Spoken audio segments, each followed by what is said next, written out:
À la fin de cette capsule, vous serez en mesure de définir la voix du client, rapporter la voix du client en termes mesurables, illustrer la voix du client dans un modèle canot et schématiser un canot. Pour bien définir un projet, il faut aussi collecter la voix du client. Le client est au cœur de votre projet parce que c'est lui qui va définir les caractéristiques de ce qui est de la valeur ajoutée. Si votre projet ne sert pas au client, c'est un projet inutile.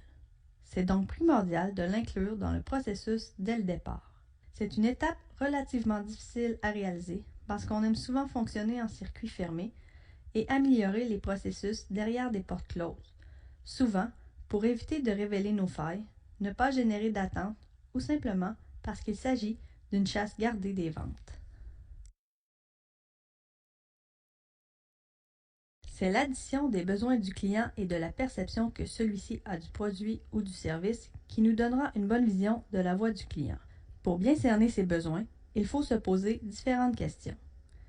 Est-ce que ces besoins sont des nécessités ou simplement des souhaits de sa part? Quelle est la nature de ces besoins? Comment les définit-il? Qui est impliqué? Il faut aussi arriver à cerner la perception que le client a du produit ou service. Quelle est sa compréhension du produit ou service?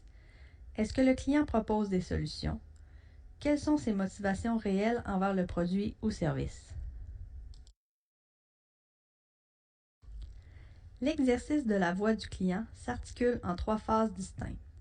Lors de la première phase, il faut identifier tous les clients qui sont inclus dans notre projet, déterminer si on peut les regrouper en segments ou en catégories.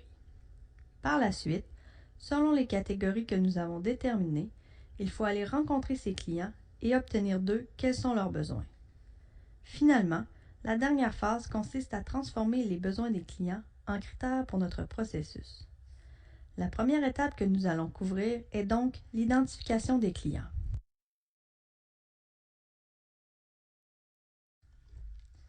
Plusieurs types de clients existent et ils ne sont pas tous égaux. Les vrais clients d'une entreprise sont les clients externes. En général, ce sont eux qui paient pour le produit ou service et leur satisfaction est critique pour la survie de l'organisation. Ces clients sont ceux qui reçoivent le produit fini au bout de notre chaîne de valeur.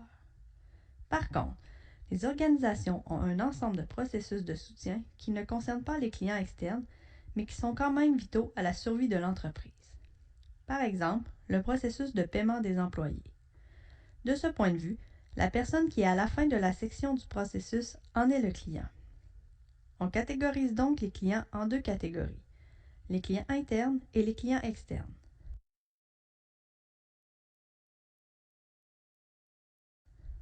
Les clients internes sont des employés de l'organisation qui sont les destinataires directs des extrants de vos sous-processus ou de vos processus de soutien.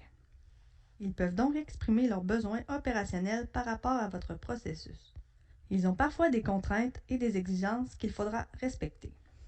Par contre, contrairement aux clients externes, ces limites peuvent habituellement être négociées. Les clients externes sont les utilisateurs de votre processus qui ne travaillent pas pour votre organisation. Les clients, dans le sens traditionnel, sont qualifiés de clients directs. Finalement, il existe d'autres parties prenantes à votre processus que l'on peut qualifier de clients indirects. Ceux-ci ont un intérêt pour le produit ou service mais ne sont pas les clients qui achètent le produit. Parmi les exemples notables, on retrouve les intermédiaires comme les distributeurs et les grossistes. Ce sont des gens qui achètent votre produit, mais ce ne sont pas les vrais clients. Dans un exercice de voix du client, leurs besoins sont à considérer, mais ce ne sont pas eux qui ont le dernier mot. Une autre catégorie de clients est ceux que l'on appelle les utilisateurs finaux. Ce sont ceux qui utilisent vos services sans toutefois payer, que ce soit ceux qui l'ont reçu en cadeau ou des membres de la famille qui se partagent votre produit. Souvent, lorsque votre client est une entreprise, le secteur des achats paye pour votre produit, mais il y a quelqu'un de distinct dans l'organisation qui l'utilise. L'utilisateur final est aussi quelqu'un qui peut fournir des informations très précieuses dans un exercice de voix du client. Finalement, chacune de ces catégories de clients peut habituellement être segmentée. La segmentation consiste à diviser la clientèle en groupes semblables avec des besoins similaires. Cette information provient en général des analyses marketing.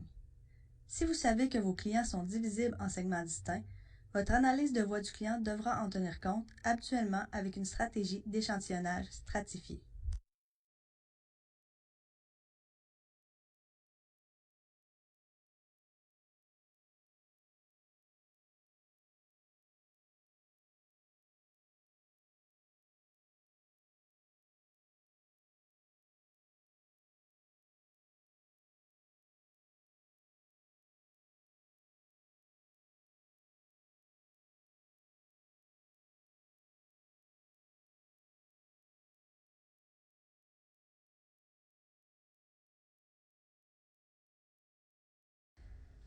Une fois les différents clients identifiés, on peut passer à la définition de leurs besoins.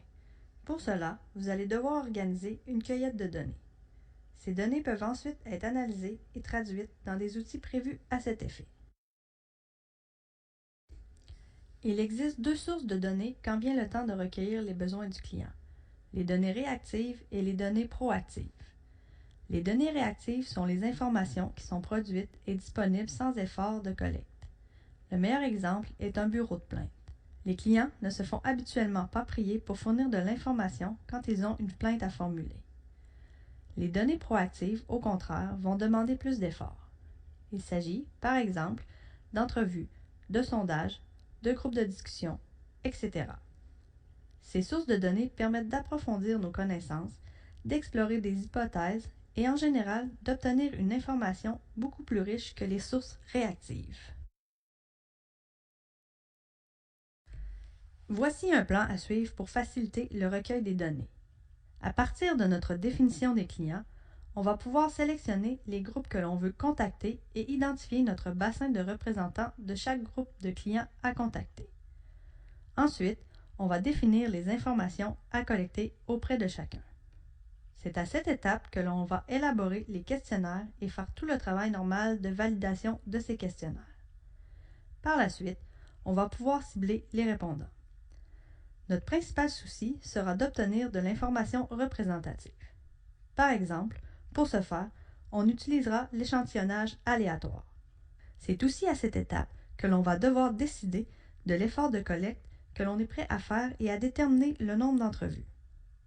Une fois ces étapes complétées, il reste à déterminer la façon de collecter tous les détails du comment en incluant les personnes qui vont le faire, les lieux, les moments quand collecter et ainsi de suite.